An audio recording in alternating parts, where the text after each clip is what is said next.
Before you try to rescue another broken person, answer this honestly. How many times have you almost drowned trying to keep someone else afloat? How many nights have you stayed awake, solving problems that were never yours? How much money, time, and emotional energy have you sacrificed for someone who promised to change, but never did? There is a truth about human nature that was whispered to rulers centuries ago. A truth modern society tries to bury because it sounds harsh. Not everyone can be saved. And even more dangerous, not everyone wants to be saved. Some people don't grab your hand to climb out of the water. They grab you to use you as support while you slowly sink. If that sentence hit you, stay with me. And if you're tired of being the strong one who gives everything and gets nothing but stress in return, make sure you subscribe right now. Because here, we choose clarity over comfort. And what you're about to hear might completely change how you see the people around you. You've been conditioned to believe that being a good person means fixing others, that your value is measured by how much pain you can absorb. That saying no makes you selfish, especially in American culture, where being supportive, loyal, and helpful is praised. You are taught to wear sacrifice like a badge of honor. But there's a line between kindness and self-destruction, and most people cross it without realizing. There's a strategic way of looking at human behavior often associated with Niccolò Machiavelli. Most people misunderstand his ideas. They think it's about manipulation or cold-hearted ambition. It's not. It's about seeing people clearly. One of the hardest lessons from that mindset is this: if you insist on being good to everyone in a world where not everyone operates in good faith, you will eventually destroy yourself. Compassion without boundaries is not strength. It is exposure, and the wrong people will exploit it without hesitation. Your energy is finite. Your time is finite. Your mental stability is finite. Imagine your life as a ship crossing the ocean. It has limited supplies, limited capacity, limited fuel. If you let everyone on board, the reckless, the unstable, the self-sabotaging, your ship doesn't become noble. It becomes overloaded, and when it sinks, everyone drowns, including you. To protect the ship, you must be selective, not cruel, strategic. There's something called the savior trap. It feels noble. It feels moral. It feels heroic. But in reality, it's often ego mixed with conditioning. You believe you can love someone into discipline. You believe you can sacrifice someone into maturity. You believe if you just give a little more, they'll finally wake up. But here's the brutal truth. You cannot rescue someone who is comfortable in their dysfunction. Sometimes the most loving thing you can do is step back and let someone experience consequences, because rock bottom is often the only place illusions break. When you constantly save someone, you interrupt cause and effect. You steal the lesson that failure was supposed to teach them, and while you're busy playing hero, your own life quietly deteriorates. Let's talk about the first type of person you must never try to save. The architect of chaos. You know this person. Every time you speak to them, there's a new disaster. They lost another job. Their car broke down again. Their relationship exploded. Their landlord kicked them out. It's a constant storm. At first, you feel bad. You think, how can one person be this unlucky? So you step in. You lend money. You make phone calls. You give advice. For a short time, things seem calm. Then the cycle repeats. Here's what you need to notice. Chronic chaos is rarely random. It's usually built from poor judgment, impulsive decisions, lack of discipline, and zero accountability. But the architect of chaos never sees themselves as the common denominator. It's always unfair bosses, toxic partners, bad luck, the system, never their choices. When you attach yourself to someone like this, their instability becomes your instability. Chaos is contagious when responsibility is absent. When you tie your future to someone addicted to drama, you don't stabilize them. You destabilize yourself. I've seen capable, intelligent people lose savings, lose focus, even lose confidence trying to fix someone who subconsciously thrives on crisis. Because crisis gives them attention. Crisis gives them identity. If they are always the victim, they never have to grow into the victor. If you constantly protect them from consequences, you reinforce the pattern. You become their safety net. And safety nets feel comfortable. Why would they change when someone always catches them? But here's the hidden cost. Eventually you feel drained, irritated, resentful, and when you finally pull back, they accuse you of abandoning them. Distance is not cruelty, it's self-preservation. Sometimes you have to let the rain hit them. Let them feel discomfort. Let them sit with the results of their own decisions. Because until pain becomes personal, growth never becomes necessary. Right now I know some of you are thinking, but I can handle it. I'm strong. I can fix them. That voice sounds noble, but often it's ego disguised as compassion. You are not responsible for rewriting another adult's character. You are responsible for protecting your own future. And this is only the first type. In the next part, we're going to talk about someone even more dangerous. Because at first, they look grateful. They thank you. They praise you. They make you feel needed. But slowly, they turn your generosity into obligation. And if you don't recognize the pattern early, you'll wake up one day emotionally exhausted, wondering how you became someone else's permanent solution. Stay with me. It only gets deeper from here. Now let's talk about the second type. And this one is more dangerous than the first because it doesn't look chaotic in the beginning. It looks appreciative. It looks loyal. It makes you feel important. This is the bottomless pit. The first time they ask for help, they're humble, grateful, emotional. I don't know what I would do without you. And that sentence hooks you. It makes you feel valuable, needed, strong. You step in. You solve the problem. They thank you again and again. You walk away feeling like a good person. But watch closely what happens next. The second time they need something, the gratitude is shorter. Less eye contact, less humility. The third time, they don't really ask. They assume. And if you hesitate even slightly, their tone changes. I thought you had my back. I guess I know who my real friends are. That's when you realize something shifted. Your generosity has quietly turned into obligation. This person does not see your help as a gift. They see it as something they deserve. And here is the psychological twist most people don't understand. When someone becomes dependent on you, they begin to resent you. Your strength reminds them of their weakness. Your discipline highlights their lack of it. Your stability exposes their instability. And dependence quietly breeds contempt.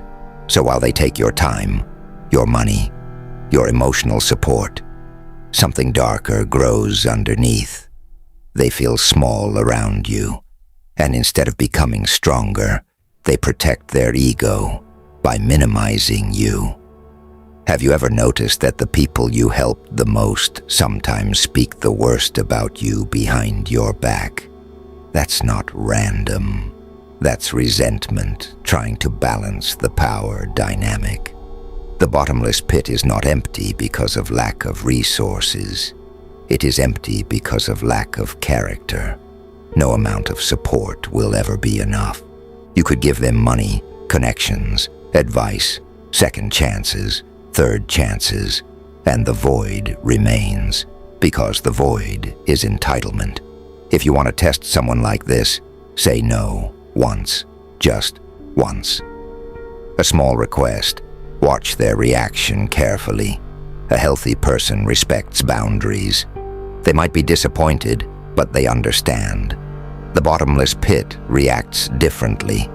They guilt-trip you. They go cold. They become passive-aggressive. They try to punish you emotionally for closing the tap. That reaction tells you everything. You cannot save someone who believes the world owes them comfort. You will pour years of your life into them, and one day they will look at you and ask, "Is that it?"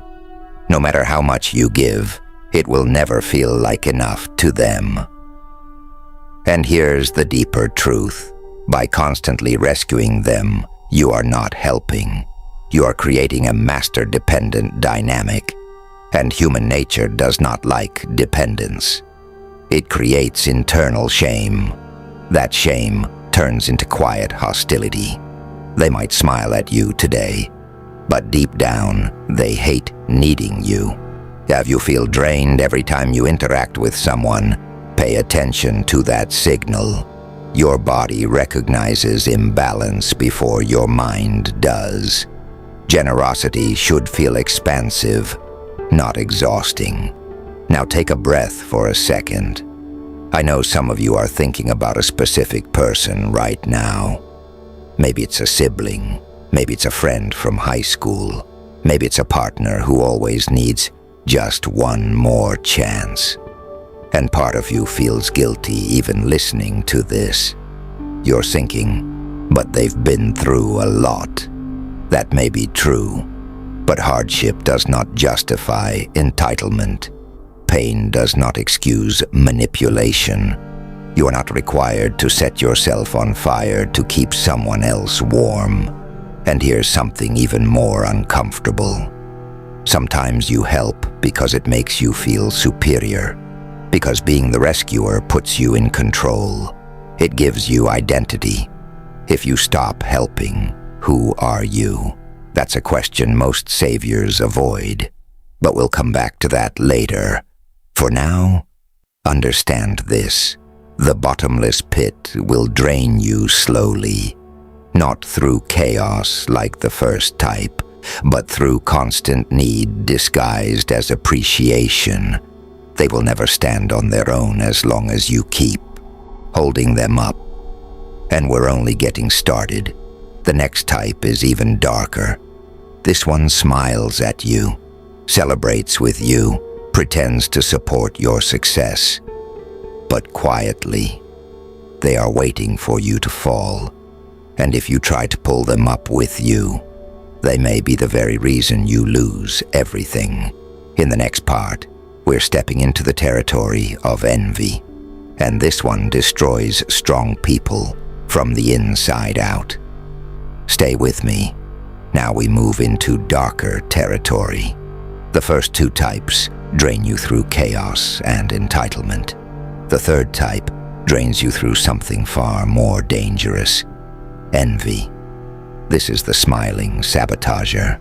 This person is often close to you, not a stranger, not an obvious enemy.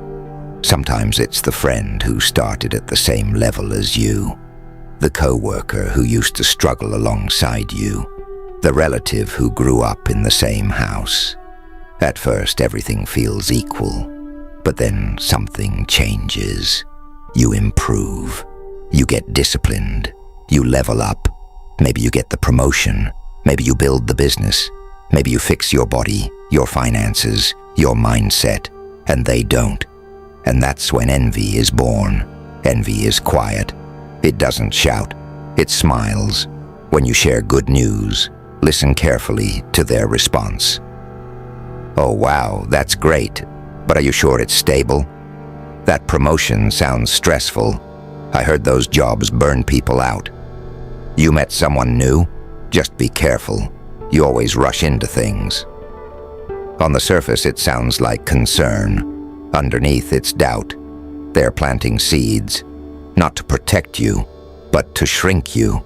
Open enemies are easy to handle. You can see them coming. But the Smiling Sabotager hides the dagger behind encouragement. They don't want you to fail loudly. They want you to doubt quietly. Here's the truth most people don't want to admit. Your success forces insecure people to confront their own stagnation. When you grow, you unintentionally hold up a mirror, and not everyone likes what they see in that mirror. Some people are inspired by it, others are threatened by it. The Smiling Sabotager will rarely attack you directly. Instead, they will create subtle friction. They might distract you before important moments, start unnecessary drama before your big meeting, offer advice that sounds reasonable but slowly steers you off course, share your private struggles with others under the excuse of concern. Small cuts. Over time, those cuts bleed. There's a reason strategic thinkers throughout history warned about envy inside inner circles. It's more dangerous than opposition. It erodes trust. And once trust is unstable, everything collapses. And here's where most strong people make a mistake.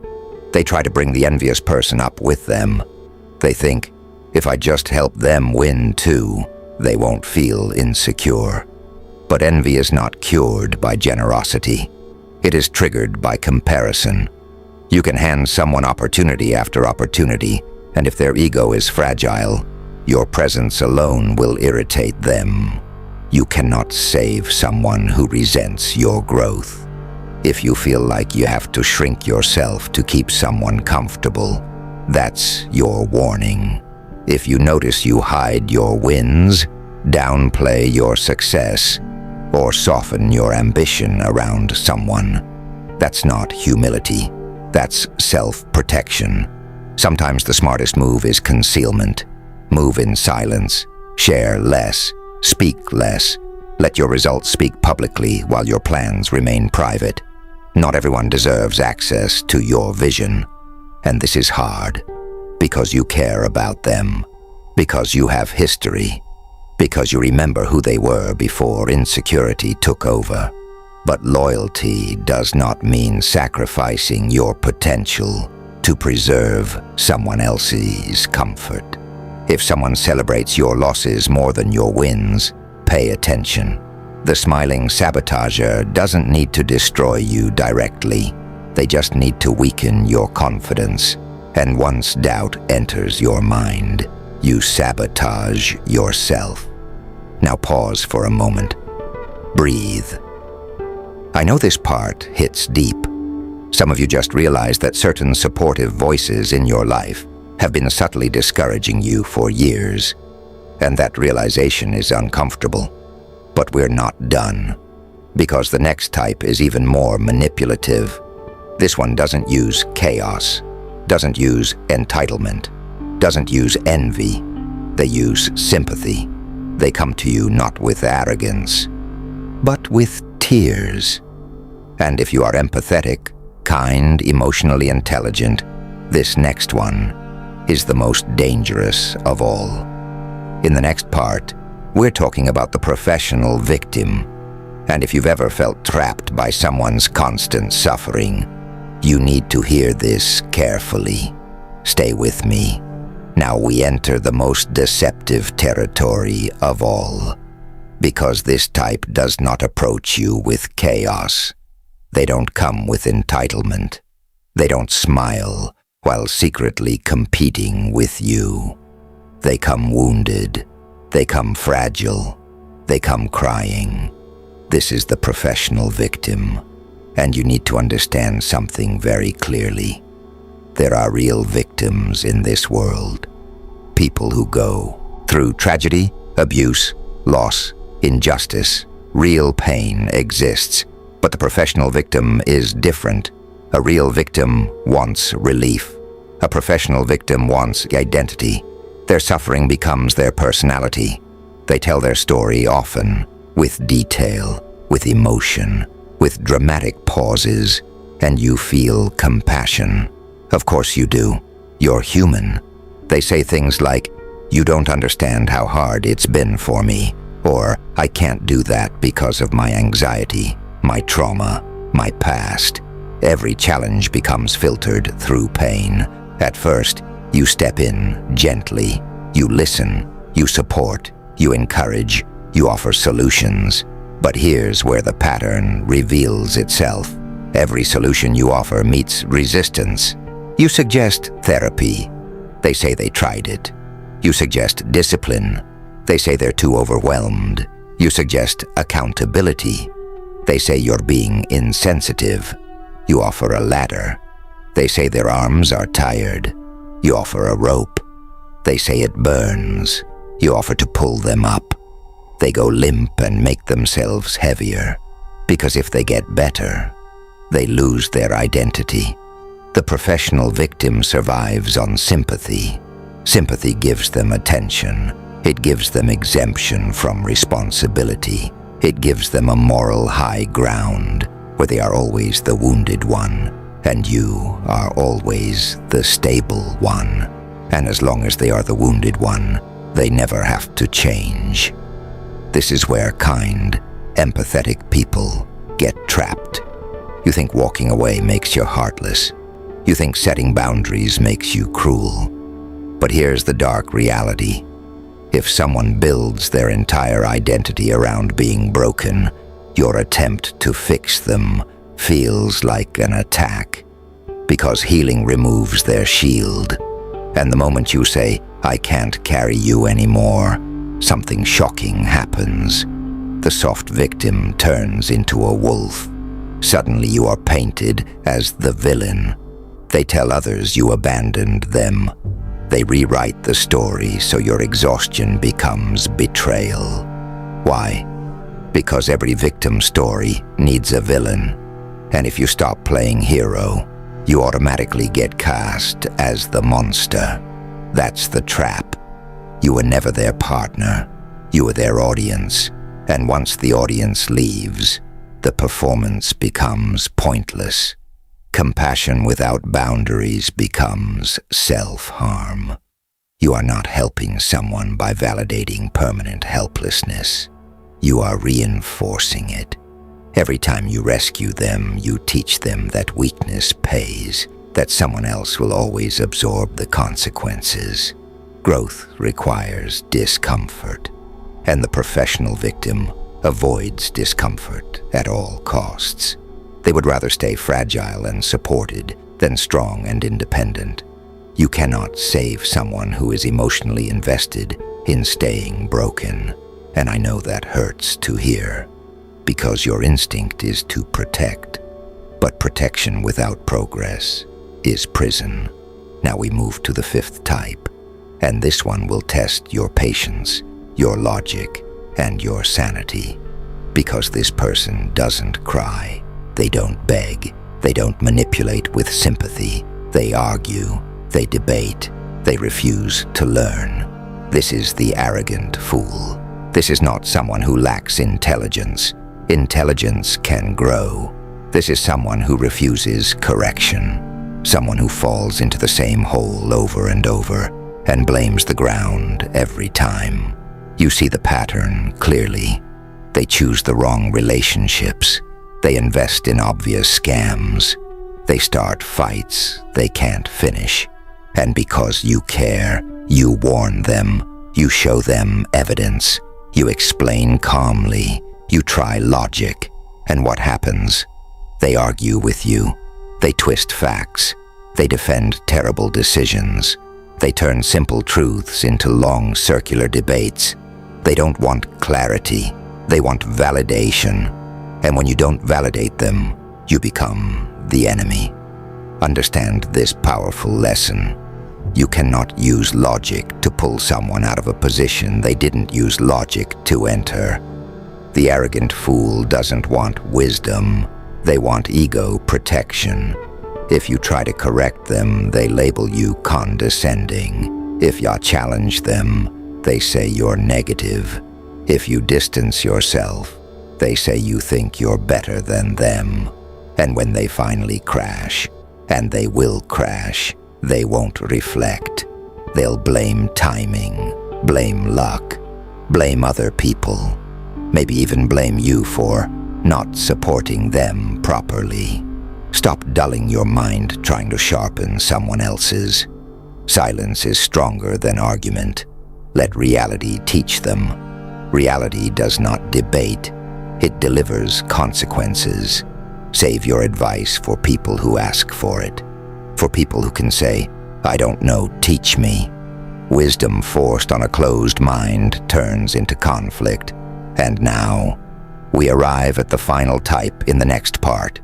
This one breaks the hearts of loyal people. This one hurts the most, because this one promises change. This one cries, apologizes, swears they're different, and then does it again. In the next part, we talk about the scorpion, and if you've ever forgiven, final type. And this one hurts the most, because this one doesn't look chaotic all the time. They don't always act entitled. They don't hide behind victimhood. They don't argue like the arrogant fool. This one apologizes. This one cries. This one promises. This one swears they've changed. This is the scorpion. You've heard the story. A scorpion asks a frog to carry it across a river. The frog hesitates. "You'll sting me." The scorpion replies, "Why would I? Then we would both drown." It sounds logical. Halfway across, the scorpion stings the frog anyway. As they both sink, the frog asks, "Why?" And the scorpion answers, "It's my nature." There are people like this. They betray you. You forgive them. They lie to you. You forgive them. They cheat. They manipulate. They steal your trust piece by piece. And every time, they come back with tears in their eyes. I swear this is the last time. I'm different now. I've changed. And because you believe in redemption, because you believe in growth, you give them another chance. But here is the rule that most people learn too late. Patterns reveal character.